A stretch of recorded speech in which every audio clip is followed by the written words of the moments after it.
All right, the video that shows the beheading of American journalist James Foley by ISIS militants has not only sparked outrage, it has many wondering whether images like these should be restricted online. One side of the debate, people believe the images give unwarranted publicity to terrorists. They're using the hashtag ISIS Media Blackout, urging the online community not to spread the images. But the other side feels that restricting the distribution of the images is censorship, and the video is proof of ISIS's barbaric tactics. Twitter has taken a stand, suspending anyone who posts images of the execution.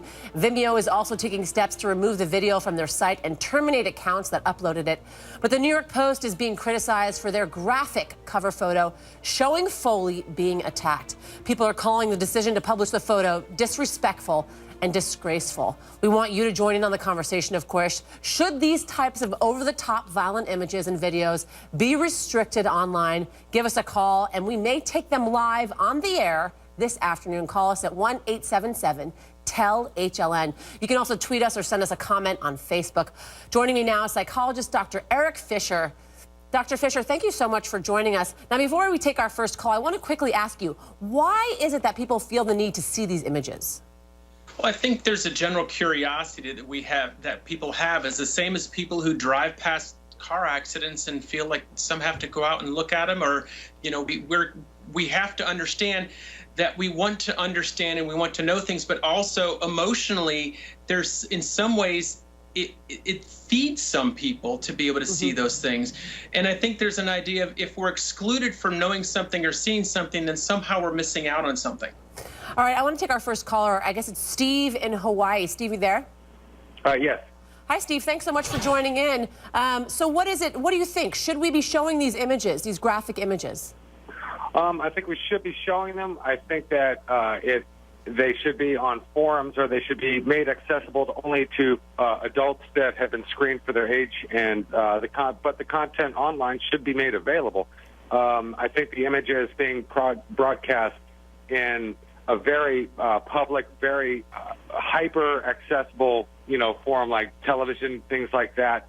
I'm a little bit concerned about that because parents should always be able to screen what their kids see. They should be able to explain that to their children. But if someone wants to go to a library, get on the internet and look at this stuff, I think it's important for us. Our culture's getting eclipsed by other cultures as far as access to information like that. Well, Steve, real quick, why is it that you think we need to be seeing these besides the censorship issue? I think basically people need verification. They need to see it personally, just like what the doctor was saying. I think, look, all we have to do is look at what's going on down in Ferguson, and that lets you know people are emotionally tied, and when they feel information is being withheld, they have an emotional response. Nothing can say it better than what's going on domestically down there right now. Yeah, really important point, Steve. Thank you so much for calling in. We appreciate your opinions, of course. All right, up next, we're going to go to Roger in Illinois. Roger, how are you? I'm good. How are you? I'm good. So what do you think? Should we be seeing these graphic images? I agree with Steve. I think they should be properly screened before you put them on TV. I also think that you should provide a warning of graphic images and maybe audio that children might hear or see, or if an adult can't handle this kind of stuff, get out of the room or change the channel. But overall, I think every American, I think everybody on this planet needs to see these videos to show just how barbaric these ISIS people are. Right. All right. Roger, thanks so much for calling in. We appreciate your opinion. Dr. Fisher, I have a question. So it's interesting because a lot of people are saying, well, we need to see these images, right? But then there's the other side of the issue where people say we shouldn't because we're only promoting what it is that ISIS is doing. Right. I see two sides. So I see one thing is, we live in a culture that's free, and we have the freedom to do and see as we want. However, my concern is the language that our culture is learning of aggression, violence, and hatred, that I think in some ways, it's good to know what's happening in other parts of the world. That can be done through a description, and people can kind of imagine what happens when somebody's beheaded.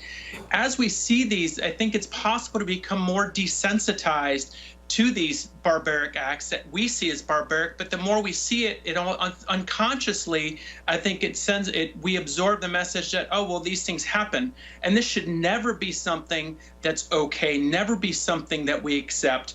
And I understand the emotional side of it, and sometimes seeing those either evokes hatred, which protects fear and terror, which the terrorists want us to feel, and it also evokes our reaction, which is from a place of emotion, rather than being able to work at the process of knowing these people in the ISIS organization have learned through wherever acts they did and through whatever teaching how to hate and how to hate other people and how to exact it through very aggressive means. We have to work on educating not only those, cultures who want to aggress towards us, but also our own culture and how to understand how to work towards peace rather than towards aggression to get our means that we wish to have. All right, Dr. Fisher, let's take this other call. Deanne in Texas. Hi, Deanne. Thanks for calling in. You're welcome, and thank you for letting me call in. Of course. So what is it? Do you think that we should be seeing these graphic images? No, I don't. And why is that? What, you want to know why? Yeah. Okay. Well, I think the reason is because that's just what they want us to do. The people that are doing it, that are sawing people's head off, that's literally what they're doing. They're sawing their head off. It is an evil thing, and they want. All right, Deanne, I'm sorry. Deanne, I'm so sorry to cut you off. Thank you so much for calling in. We really appreciate it. Dr. Fisher, thank you so much for joining us. Such good insight into a very important matter that plagues us every single day. All right, coming up.